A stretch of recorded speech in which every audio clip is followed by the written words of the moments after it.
پہلی چیز ایمان ہے جو کہ بنیاد ہے فلاح کی۔ دوسری چیز تقوی ہے۔ اگر میں اور آپ فلاح کی منزل پہ فائز المرام ہونا چاہتے ہیں تو ایمان کے بعد دوسری دولت جو ہمیں حاصل ہو وہ تقوی کی ہے، اتقاء کی ہے۔ اور تقوی کے حوالے سے بارہا گفتگو ہو چکی اور گزشتہ جمعۃ المبارک کو بھی اجمالاً بات ہوئی کہ ہمارا رب جہاں ہمیں دیکھنا چاہتا ہے وہاں ہم پائے جائیں، اور جہاں ہمیں نہیں دیکھنا چاہتا وہاں ہم نہ پائے جائیں، تو یہ تقوی ہے۔ اب مجھے اور آپ کو بہت اچھی طرح پتہ ہے کہ ہمارا رب ہمیں کہاں دیکھنا چاہتا ہے اور ہمارا مالک ہمیں کہاں نہیں دیکھنا چاہتا۔ اللہ کے محبوب کی خدمت میں حضرت وابصہ بن معبد رضی اللہ تعالی عنہ حاضر ہوئے تو حضور علیہ السلام نے ان کو اپنے قریب بلا لیا۔ وہ فرماتے میرے گھٹنے حضور کے گھٹنوں سے چھونے لگے، میں اتنا قریب ہو کے حضور علیہ السلام کے بیٹھ گیا۔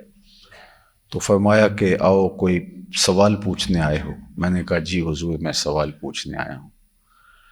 کہا جو پوچھنا چاہتے ہو وہ پوچھو گے یا میں بتاؤں تم کیا پوچھنے آئے ہو؟ تو عرض کی حضور میں چاہوں گا کہ آپ ہی بتا دیں کہ میں کیا پوچھنے آیا ہوں۔ فرمایا تم خیر اور شر کے بارے پوچھنے آئے ہو، اچھائی کیا ہے اور برائی کیا ہے؟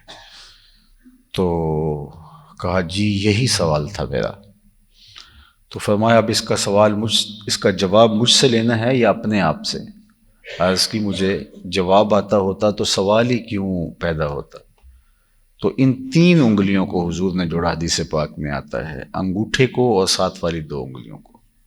فَضَرَبَ عَلَى صَدْرِهِ، اور یہ انگلیاں ان کے سینے پہ ماریں ایسے، اور کہا استفت قلبک، یہ مفتی اندر بیٹھا ہے اسے ہی پوچھ لے، یہی تمہیں بتا دے گا کہ خیر کیا ہے، یہی تمہیں بتا دے گا کہ شر کیا ہے۔ استفت قلبک، دل سے فتویٰ لے لے۔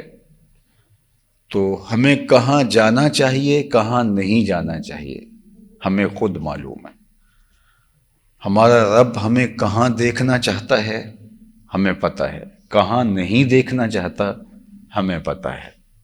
تو جب ہمیں معلوم ہے تو پھر معلوم کے بعد عمل شروع ہوتا ہے۔ تو اب عمل تو ہم نے کرنا ہے اور اس سے توفیق مانگ کے کرنا ہے، لیکن اگر ہم جاننے کے باوجود عمل نہ کریں تو پھر ایک ذہنی مشق ہے، اور دین تو سراپا عمل کا نام ہے۔ یہ محض ذہن سے کچھ چیزوں کو تسلیم کر لینے اور ذہنی سفر طے کر لینے کا نام نہیں، یہ اپنے اوپر اس نظریے کو عملاً طاری کرنے کا نام ہے۔ تو تقوی کا مفہوم کیا ہے؟ تمہارا رب تمہیں جہاں دیکھنا چاہتا ہے تم وہاں پائے جاؤ۔ تمہارا رب تمہیں 5 وقت مسجد میں دیکھنا چاہتا ہے، تم غیر حاضر نہ ہو۔ تمہارا رب استطاعت رکھنے کے ساتھ تمہیں اپنے پاکیزہ گھر میں دیکھنا چاہتا ہے، حرم میں دیکھنا چاہتا ہے، مزدلفہ، منی اور عرفات میں دیکھنا چاہتا ہے، تم وہاں پائے جاؤ۔ استطاعت رکھنے کے ساتھ وہ تمہیں 1 مہینہ بھوک اور پیاس کاٹتے ہوئے دیکھنا چاہتا ہے، تم وہاں پائے جاؤ۔ تو اللہ جل شانہ ہمیں کہاں دیکھنا چاہتا ہے ہمیں پتہ ہے، اور کہاں نہیں دیکھنا چاہتا ہمیں خود پتہ ہے۔ حضور سے پوچھا گیا نیکی کیا ہے، بدی کیا ہے؟ ایک تو یہ بات ارشاد فرمائی دل سے پوچھ، اور دوسرے موقع پہ ارشاد فرمایا کہ جب نیکی تجھے خوشی دے اور بدی سے، برائی سے تجھے تکلیف پہنچے، بے چینی ہو، اضطراب ہو، تو پھر تم مومن ہے۔ تو مومن پھر اپنی زندگی کو تقوی کے دائرے میں خوبصورتی کے ساتھ آگے لے کے چلتا ہے۔ تو یہ دوسری سیڑھی ہے فلاح کو حاصل کرنے کی۔ اب تیسری بات جو ارشاد فرمائی وَابْتَغُوا إِلَيْهِ الْوَسِيلَةَ، اور اس کے قرب کے لیے وسیلہ تلاش کرو۔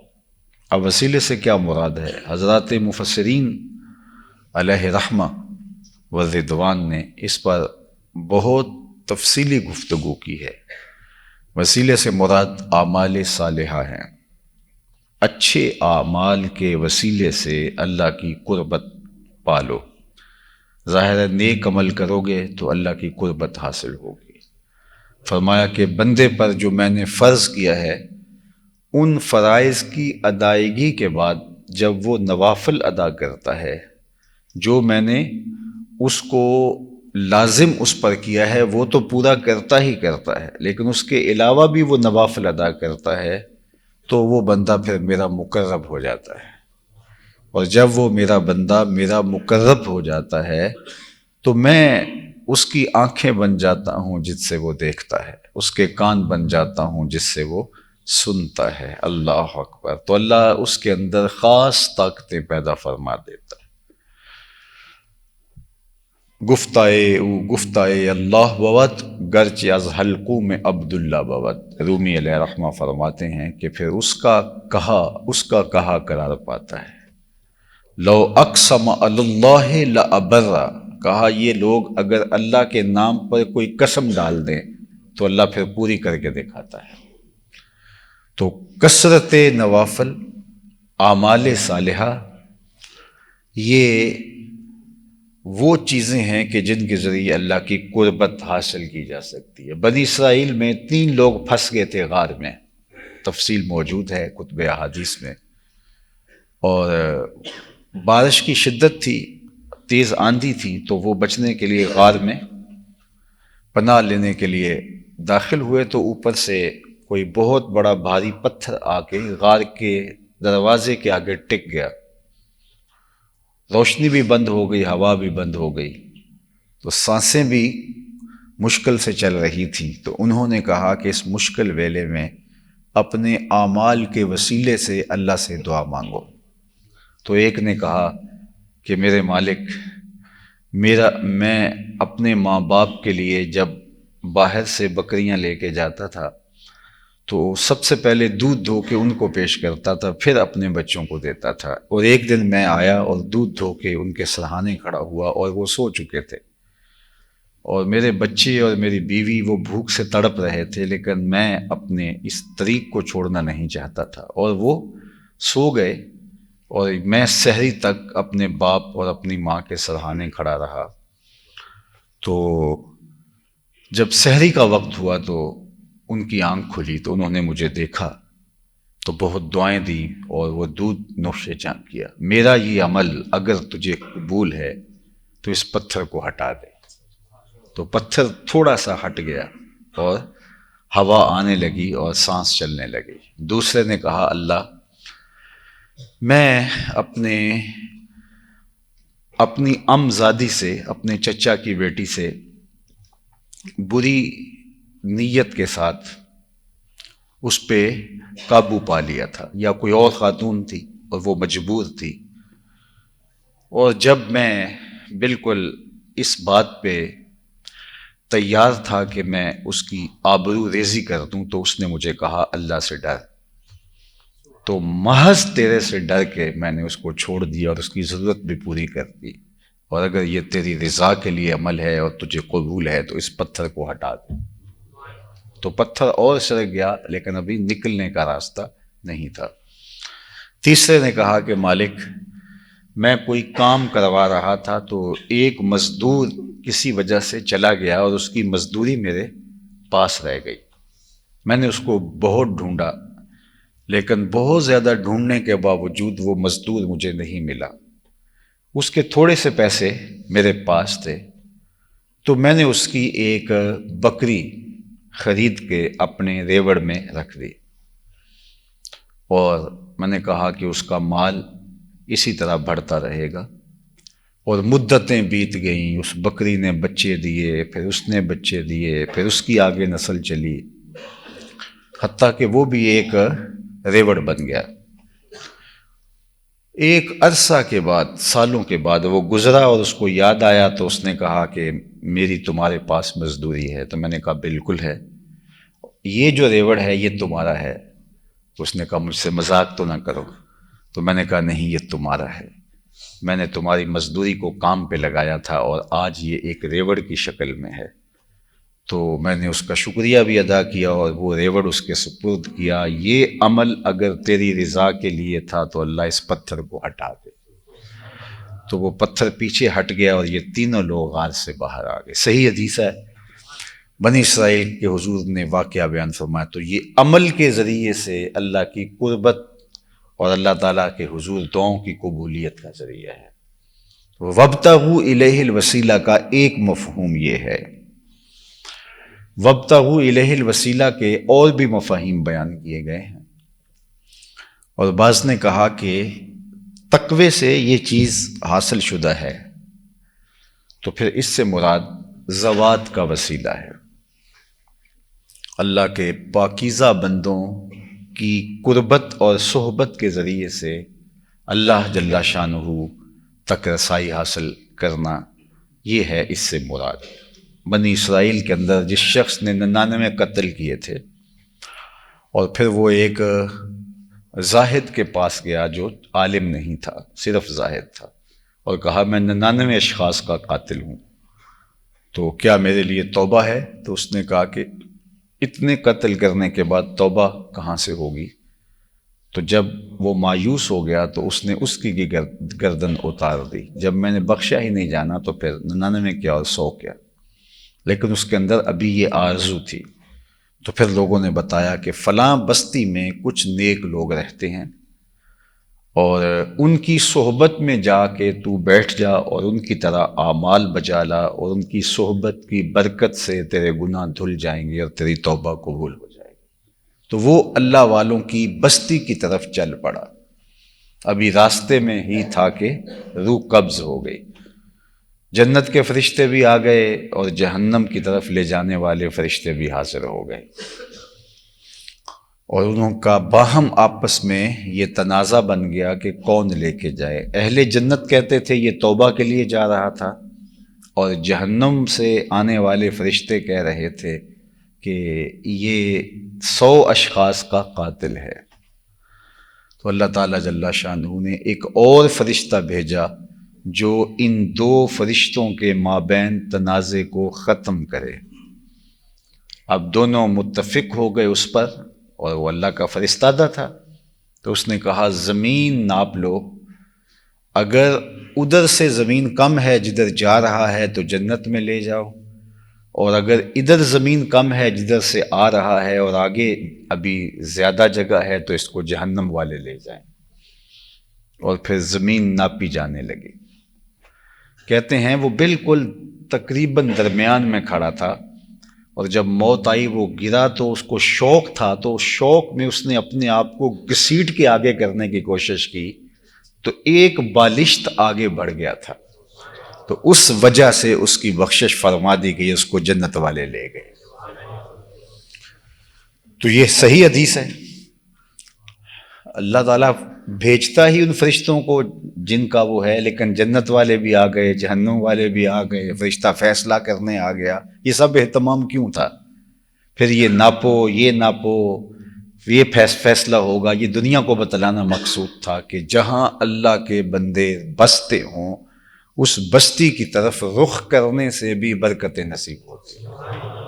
تو وابتغوا الیہ الوسیلہ سے مراد صالحین کی صحبت کے ذریعے سے، ان کے پاس بیٹھ کر کے ذکر اذکار کے ذریعے سے، اللہ کی یاد کے ذریعے سے، ان کی صحبت کا نور پا کے اللہ کی قربت حاصل کرنا ہے. اور ان کے وسیلے سے اللہ ہے تو شاہ رگ سے نیڑے، لیکن شاہ رگ سے نیڑے ہونے کے باوجود وہ ملتا نہیں ہے. یہ میری ہی نظر کا قصور ہے کہ تو پاس رہ کے بھی دور ہے، یہ میرا ہی شوق ہے درمیاں تجھے احتیاط نقاب کیا.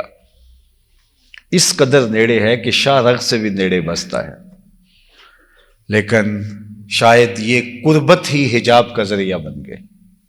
جب قربت حد سے بڑھتی ہے تو وہی حجاب کا ذریعہ بن جاتی ہے. تو نہ رو یعقوب دستور، کوئی جتنا نیڑے اتنا ہی دور ہے. رسم محباں چ مڈ تو جاری تینڈے نال پیا منڈی یاری.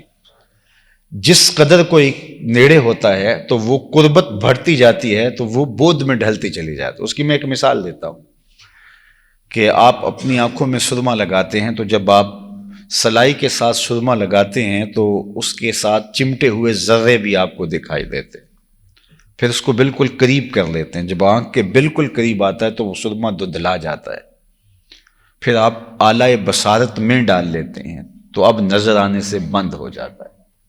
دور تھا تو دکھائی دیتا تھا، قریب آیا تو دھندلا گیا، آلائے بصارت میں آ گیا تو اب نظر آنے سے بند ہو گیا. اقرب ہو گیا نا، بہت زیادہ قریب ہو گیا. اقرب اس میں تفضیل کا صیغہ ہے، سپرلیٹو ڈگری. قرب سے، تو قرب سے اقرب، جب قریب تھا تو نظر آتا تھا، اور قریب ہوا دھندلا گیا، اقرب ہوا نظر آنے سے بند ہو گیا. ہے تو نیڑے لیکن نظر نہیں آ رہا، دکھائی نہیں دے رہا، سجھائی نہیں دے رہا. اب اس سرمے کو کیا دیکھنا چاہیں تو کیا کریں گے؟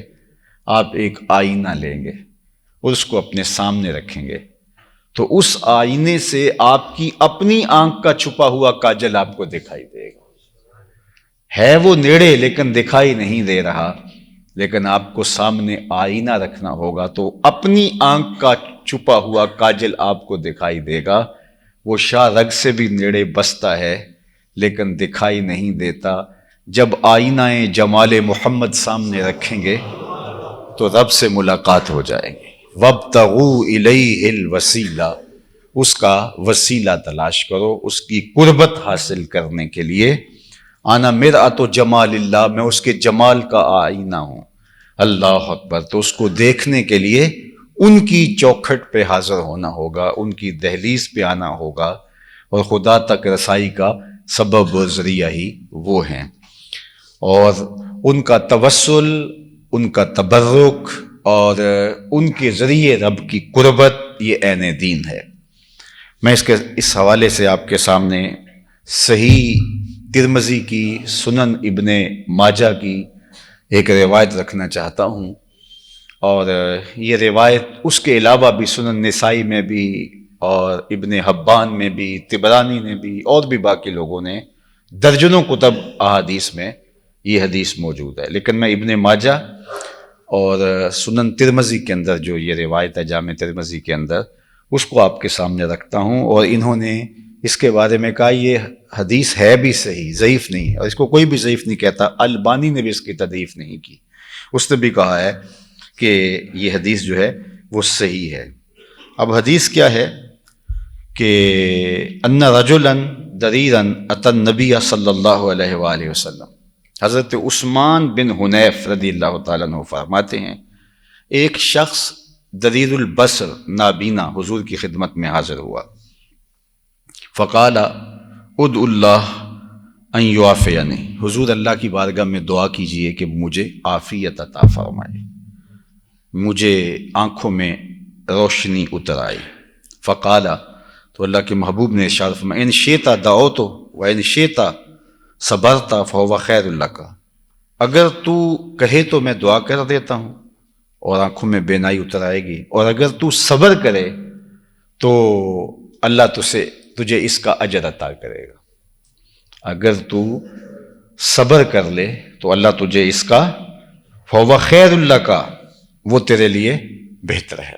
اب دونوں میں سے دو آپشن ہیں، کون سا اختیار کرنا چاہتا ہے؟ نابینا ہے، نابینا ہی تو رہے گا، لیکن میں تمہیں کہتا ہوں یہ تیرے لیے زیادہ بہتر ہے. لیکن اگر تو کہتا ہے تو میں دعا کر دیتا ہوں. فقال فادعوہ، اس نے کہا آپ دعا کر دیں. یہ ہے عثمان بن حنیف جس روایت کو بیان کرتے ہیں. اس طرز کی ایک اور روایت بھی ہے، وہ میں یہاں آپ کے سامنے رکھنا چاہوں گا. ایک خاتون تھی مدینہ المنورہ میں جس کو مرگی کے دورے پڑتے تھے، حبشیہ خاتون تھی. تو وہ حضور کی خدمت میں حاضر ہوئی اور عرض کی حضور مجھے مرگی کے دورے پڑتے ہیں، اور جب دورہ پڑتا ہے تو میں گر بھی جاتی ہوں، گرنے کی وجہ سے سطر کی حفاظت بھی نہیں ہو پاتی، تو میرے لیے دعا کر دیجئے اس بیماری سے مجھے عافیت مل جائے. تو اللہ کے محبوب نے اس خاتون کو بھی یہی کہا اگر تو کہے تو میں دعا کر دیتا ہوں، اور اگر تو صبر کرے تو تیرے لیے بہتر ہوگا، تجھے جنت کی ضمانت دیتا ہوں. اس نے کہا مجھے جنت والا سودا قبول ہے، مجھے جنت والا سودا قبول ہے، آپ کہہ رہے ہیں کہ یہ بہتر ہے تیرے لیے، تو مجھے وہی قبول ہے جو آپ بہتر جان رہے ہیں، لہٰذا اتنا کر دیجئے، دعا کا اتنا حصہ تو ہو کہ جب میں گروں تو میرا سطر نہ کھلے۔ تو آقا کریم نے اس کے لیے یہ دعا کر دی۔ تو علماء نے لکھا، اہل سیر نے، کہ اس کو دورے پڑتے تھے، گر پڑتی تھی، لیکن سطر نہیں کھلتا تھا، اللہ نے فرشتے مقرر کر دیے تھے جو اس کے سطر کی حفاظت کرتے تھے۔ اب میں آپ سے جو ان دو روایتوں کو بیان کرنے کا جس مقصد کی طرف بڑھ رہا ہوں، وہ عورت ہو کے اس نے کہا، حالانکہ عورتیں زیادہ حساس ہوتی ہیں اس معاملے میں، اپنی صحت کے معاملے میں، اور مرگی کا دورہ پڑتا ہے اور بار بار گرتی ہے، تو اس نے کہا ٹھیک ہے، آپ اگر یہ کہہ رہے ہیں کہ یہ بہتر ہے تو میں بیماری قبول کرتی ہوں۔ عورت ہو کے اس نے کہا ٹھیک ہے، اور مرد ہو کے اس نے کہا نہیں، آپ دعا کیجئے۔ بات سمجھ آ رہی ہے؟ یعنی دو چیزیں ہیں، ایک طرف عورت ہے اور ایک طرف مرد ہے، اس کو بھی بیماری ہے، اس کو بھی بیماری ہے، دونوں سے حضور نے ایک ہی بات کہی کہ اگر کہو تو دعا کر دیتا ہوں، تم ٹھیک ہو جاؤ گے، اور اگر تم صبر کر لو تو تمہارے لیے بہتر ہے۔ عورت نے کہا ٹھیک ہے، میں صبر کر لیتی ہوں، لیکن مرد نے کہا کہ میں صبر نہیں کر سکتا، میرے لیے تو دعا کیجیے۔ تو اس کی کیا وجہ ہے؟ مرد ہو کے صبر نہ کر سکا، حضور نے فرمایا تمہارے لیے زیادہ بہتر ہوگا۔ تو اس پر جو میں نے غور کیا ہے وہ یہ ہے کہ اس کو مرگی تھی، اس نے کہا کوئی بات نہیں، سہ لوں گی، لیکن یہ اس کو آنکھیں چاہیے تھی، اس نے کہا حضور دعا کریں آنکھیں ملیں اور آپ کا چہرہ دیکھوں، میں آپ کا دیدار کرنا چاہتا ہوں۔ اللہ اکبر۔ تو حضور علیہ السلام نے فرمایا اگر تو صبر کرے تو تیرے لیے بہتر ہے، اور اگر تو کہے تو میں دعا کر دیتا ہوں۔ قال فدعو، تو اس نے کہا حضور دعا کیجئے۔ فَأَمَرَهُ أَن يَتَوَضَّأَ، تو حضور نے اس کو فرمایا ٹھیک ہے، تم جاؤ اور جا کے وضو کرو، اور اچھا وضو کرو، اور اللہ کی بارگاہ میں ان الفاظ کے ساتھ دعا کرو، اور وہ دعا حضور نے سکھائی۔ اللہم، وہ دعا کیا تھی؟ اللہم انی اسألک واتوجہ الیک بنبیک محمد نبی الرحمہ، یا رسول اللہ، یا محمد انی توجہت بک الی ربی فی حاجتی ہذہ لتقضی، اللہم فشفعہ فی۔ قال الترمذی ھذا حدیث حسن صحیح۔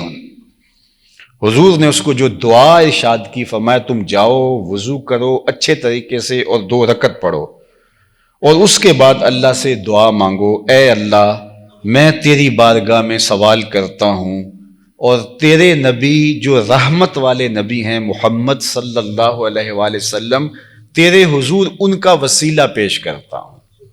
اور پھر آگے یا رسول اللہ، یا محمد انی توجہت بک الی ربی فی حاجتی ہذہ، اے اللہ کے رسول، اے محمد صلی اللہ علیہ وسلم، میں آپ کو اللہ کی بارگاہ میں وسیلہ لاتا ہوں اس حاجت میں۔